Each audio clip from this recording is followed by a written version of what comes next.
વાંકાનેર શહેરના નવાપરા ખાતે યુવાનની હત્યાના બનાવમાં ઝડપાયેલ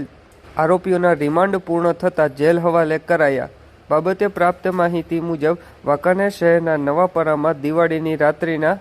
ધ્રુવ પ્રફુલભાઈ કેરવાડિયા નામના યુવાનની છરીના ઘા ઝીકી ઘાતકી હત્યા કરવામાં આવી હોય, જે બનાવમાં વાંકાનેર સિટી પીઆઈ એચ.એ. જાડેજા અને તેમની ટીમ દ્વારા તપાસનો ધમધમાટ ચલાવી ગણતરીની કલાકમાં જ આ બનાવમાં સંડોવાયેલ આરોપી સાહિલ દિનેશભાઈ વિંજવાડિયા, ઋત્વિક જગદીશભાઈ કોળી, અનિલ રમેશભાઈ કોળી, કાનો દેગામા અને એક કાયદાના સંઘર્ષમાં આવેલ બાળકિશોર એમ 5 ઈસમોની ધરપકડ કરવામાં આવી હોય, જે બાદ કાયદાના સંઘર્ષમાં આવેલ બાળકિશોરને રિમાન્ડ હોમ ખાતે મોકલી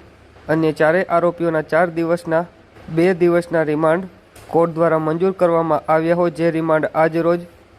શુક્રવારે સાંજે પૂર્ણ થતાં પોલીસ દ્વારા 4 આરોપીઓને જેલ હવાલે કરી બનાવમાં વધુ તપાસનો ધમધમાટ શરૂ કરવામાં આવ્યો હોવાની વિગતો મળી રહી છે.